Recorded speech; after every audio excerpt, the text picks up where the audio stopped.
Kasus ini benar-benar menggemparkan Indonesia pada waktu itu. Seorang polisi bernama Ibtu Muhammad Gribaldi Handayani tega menghabisi para korbannya dengan cara yang menyeramkan. Dia pun lahir pada tanggal 26 Juli 1966. Gribaldi menghabiskan masa pendidikan sekolah dasarnya di Dumai, Riau, namun menyelesaikan pendidikannya di SLTA dan perguruan tinggi di Medan.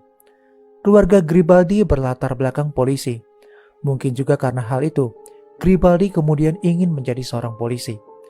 Karirnya di kepolisian dimulai setelah dia menamatkan sekolah polisi atau SPN di Medan. Pada tahun 1985, dia memulai dinasnya di Sat Sabara Polda, Sumatera Utara. Dan pada tahun 1986, dia dipindah tugaskan ke Satuan Intel Poltabes Medan. Kemudian dia dimutasi ke Satlantas Polres Tapanuli Utara, Sumatera Utara. Dia pun juga mengabdi di Polres Tarutung pada tahun 1994. Setelah puas berpindah-pindah tugas, tahun 1998, Gribaldi melanjutkan sekolah secapa di Sukabumi. Begitu dia lulus dan menjadi perwira pertama, dia langsung memangku jabatan di Kaur Binob Sat Sabara Polres Kerinci di Jambi. Di tahun yang sama, dia dipercaya menjabat Kasat Sabara Polres Kerinci Jambi. Setelah setahun lamanya di Polres Kerinci, dia dipindah tugaskan ke bagian Irwasda Polres Jambi, kemudian dioper ke bagian Dinas Hukum atau Diskum. Jabatan terakhir Ibtu Gribaldi adalah pada tahun 2003 saat dia menjabat sebagai Kasubag Infokrim bidang telematika. Kalau dilihat dari track recordnya ya lur, dia terlihat seperti polisi yang berprestasi. Perjalanan dinasnya cukup mulus, dan dia bahkan telah memiliki seorang istri seorang polwan yang juga bertugas di Polda Jambi. Kelihatannya happy-happy aja, seperti kasus yang baru-baru ini terjadi di Indonesia. Namun ternyata, gak seperti yang dibayangkan ya lur. Ibtu Gribaldi dikenal sebagai polisi yang relatif bermasalah selama bertugas. Dia sering mendapatkan sanksi akibat permasalahan wanita dan asusila. Kepada polisi yang berpangkat lebih rendah pun, dia sering berkata kasar. Gak jarang, setelah apel pagi dan mengisi absen, dia langsung menghilang dari kantor. Nah, ini dia yang menjadi citra buruk bagi PNS. Karena AA percaya, gak semua PNS seperti ini. Gara-gara semua perilakunya tersebut, dia kemudian gak dipercaya lagi untuk membawa sebuah senjata api walaupun dia adalah seorang polisi.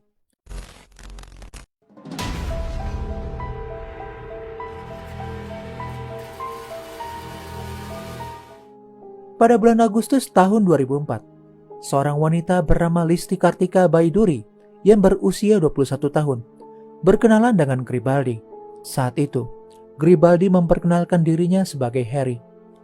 Listi berasal dari Jambi dan mengenal Gribaldi setelah diperkenalkan oleh temannya yang bernama Susi seusai mengikuti sebuah seminar. Sejak perkenalan tersebut, hubungan antara Listi dan Gribaldi semakin akrab. Apalagi Gribaldi mengaku dapat mencarikan pekerjaan untuk Listi sebagai PNS. Pertemuan antara Listi dan Gribaldi pun menjadi semakin sering dan keduanya seringkali saling menelpon. Sampai suatu saat, mereka kemudian berjanji untuk bertemu di suatu tempat. Pertemuan mereka pun gak pernah di rumah keduanya, gak pernah di rumah Listi ataupun di rumah Gribaldi. Listi pun kembali mendapatkan telepon dari Gribaldi pada bulan Desember tahun 2004. Dalam pembicaraannya di telepon, Gribaldi menyuruh Listi untuk datang guna melakukan pelatihan kerja di sebuah perusahaan yang selama ini dijanjikan oleh Gribaldi. Hari itu tanggal 27 Desember 2004. Listi nekat untuk pergi sesuai dengan suruhan Ibtu Gribaldi.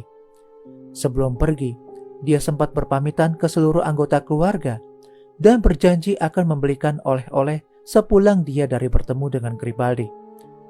Namun hingga beberapa hari, Listi gak kunjung pulang. Ibunda Listi bernama Nur Hayati mulai cemas dan kemudian dia menelpon semua teman-teman Listi. Namun gak ada seorang pun yang mengetahui keberadaan Listi. Hingga akhirnya pada tanggal 1 Januari 2005, Bu Nur Hayati mendengar ditemukan tubuh dalam keadaan terbakar di Banyu Licin, Sumatera Selatan. Bu Nur Hayati pun memastikan bahwa anaknya telah menjadi korban penghabisan nyawa setelah melihat langsung di rumah sakit Raden Maheter. Tubuh Listi ditemukan dalam kondisi tertembus timah panas di bagian kepala dan hangus terpanggang. Dari keterangan Bu Nur Hayati, diketahui bahwa anak perempuannya tersebut pergi bersama Heri. Kemudian polisi menyelidiki sesuai dengan deskripsi sang ibu. Dan dari semua keterangannya, akhirnya polisi dapat menelusuri bahwa Heri nggak lain adalah Ibtu Gribaldi. Terkuak bahwa pelaku tersebut adalah rekan anggota polisi sendiri, yaitu Ibtu Muhammad Gribaldi Handayani SH. Namun hilangnya nyawa Listi ini adalah akibat lesatan timah panas senjata api. Sedangkan sebagai polisi, Ibtu Gribaldi nggak dipercaya untuk membawa senjata api. Jadi bagaimana bisa nih Lur? Nah ternyata ketika Ibtu Gribaldi bertugas sebagai Parik Iswada Polda Jambi, dia mencuri senjata api secara diam-diam. Perbuatan tersebut menyebabkan Baur Logistik Polres Aibda Muslim harus dipenjara dan membayar ganti rugi atas hilangnya senjata yang menjadi tanggung jawabnya itu. Pihak berwajib menemukan pistol tersebut setelah melakukan penggeledahan di rumah orang tua Ibtu Gribaldi di kawasan Pilal, Ujung Medan. Pistol tersebut ditanam di kebun belakang rumah orang tuanya.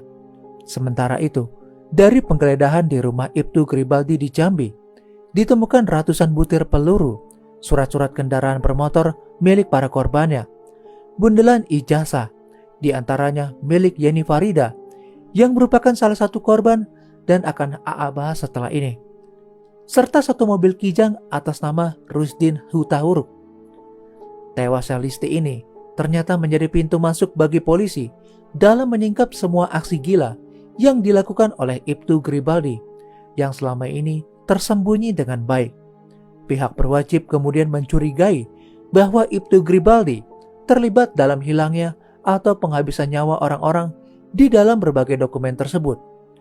Dari hasil penyelidikan, Ibtu Gribaldi mengaku telah menghabisi 6 orang lainnya menggunakan senjata api.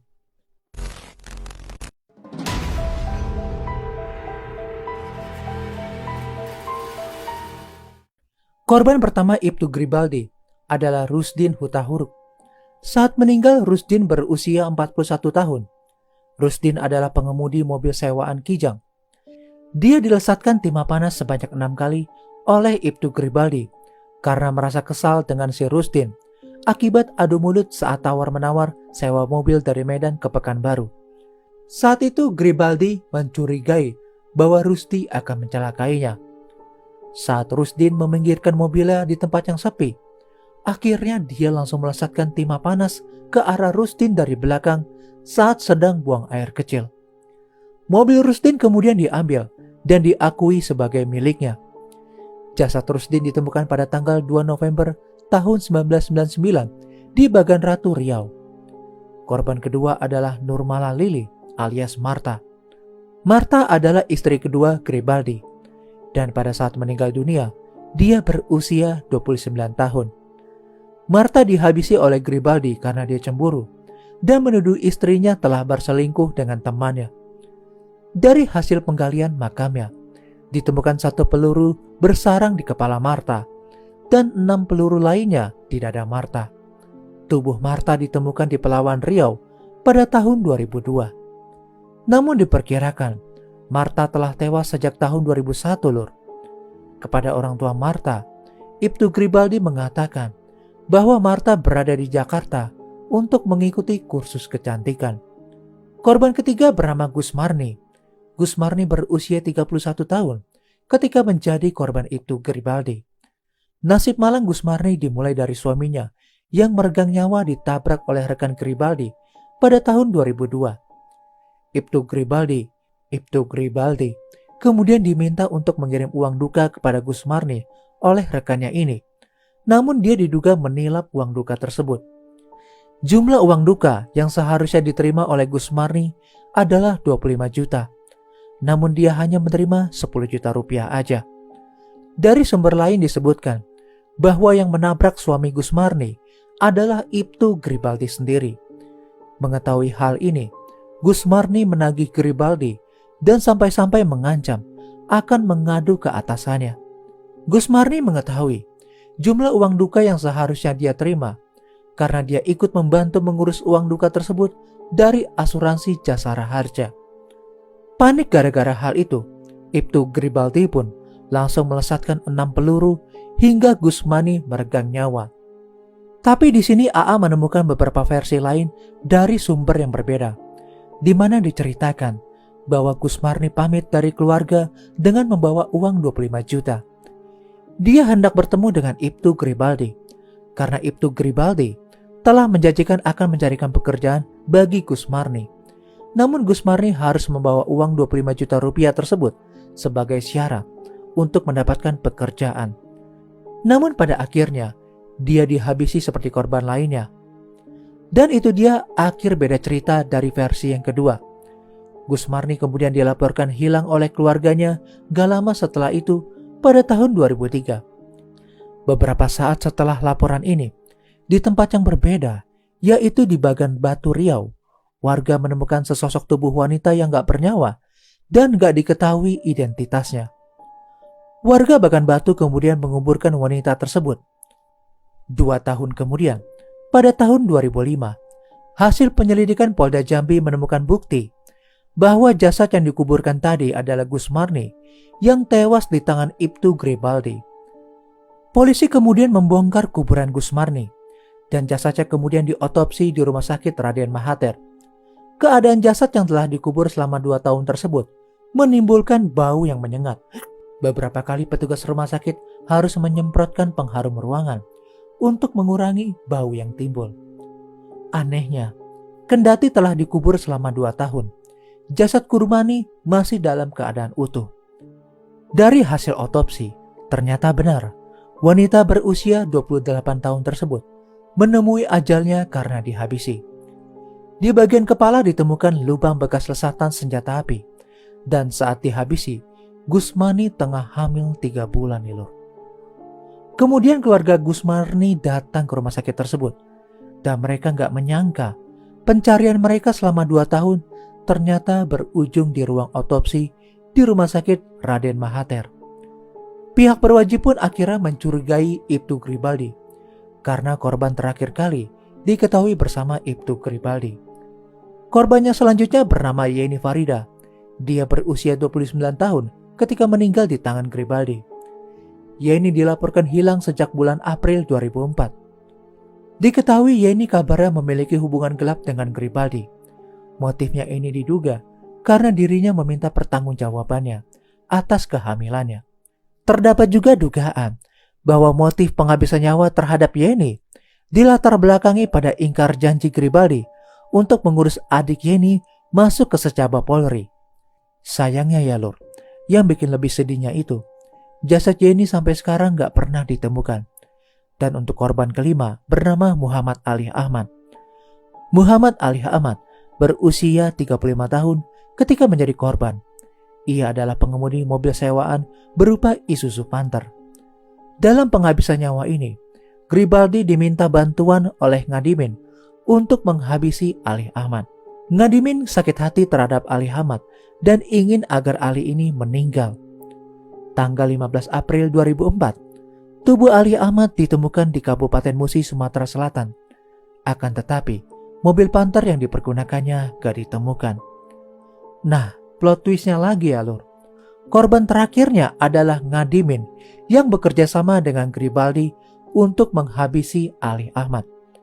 Saat itu Ngadimin berusia 50 tahun ketika menjadi korban penghabisan nyawa Ibtu Garibaldi. Ngadimin adalah warga Lorong Purnama, Kelurahan Sukakarya di Jambi. Dia adalah seorang wartawan di salah satu tabloid di kota Jambi. Dari keterangan istri Ngadimin yang bernama Usmina, diketahui hubungan Garibaldi dan Ngadimin berkaitan dengan urusan percaloan bagi orang yang ingin menjadi bintara polisi. Ngadimin mematok tarif 50 juta bagi setiap orang yang ingin dibantu menjadi bintara polisi dengan bantuan Garibaldi. Ngadimin juga bekerja sama dengan Garibaldi untuk menghabisi Ali Ahmad, korban Garibaldi yang sebelumnya ini ya Lur. Namun demikian, ini menjadi senjata makan tuan karena pada akhirnya dia tewas dengan cara yang sama. Pada tanggal 31 Juli 2004, Ngadimin dihabisi oleh Gribaldi. Motifnya adalah karena Gribaldi kesal, karena lantaran Ngadimin terus menagih janji Gribaldi untuk bisa memasukkan 5 rekannya menjadi calon bintara di Jambi. Ngadimin ditemukan telah menjadi mayat di Sungai Liat Musi, Banyuasin, Sumatera Selatan. Dan itulah dia tadi ke-6 korban Gribaldi. Semuanya meninggal dengan cara ditembak. Bisa dibilang, Gribaldi adalah orang yang gak stabil dan bertemperamen tinggi. Harusnya dari awal dia gak pantas menjadi seorang polisi. Ibtu Gribaldi sempat berusaha membuat para ahli percaya kalau dia itu gila, antara lain dengan gak mengingat di mana mayat Yeni dibuang. Namun para ahli memutuskan bahwa dia cukup waras untuk mempertanggungjawabkan kejahatannya. Nah, atas kejahatan-kejahatannya tadi, Ibtu Gribaldi dijatuhi hukuman mati. Kemudian A coba cari tahu tentang eksekusi Ibtu Gribaldi nih lur. Apakah vonis tersebut udah dilakukan atau belum? Sampai sekarang beritanya menghilang begitu aja. Tapi mungkin dari kalian ada yang tahu tentang hal ini. Coba langsung komentar aja ya di bawah. Kesimpulan dari kasus ini ya lur, orang yang harusnya melindungi masyarakat, kok malah kayak gitu ya lur? Nggak habis pikir ya.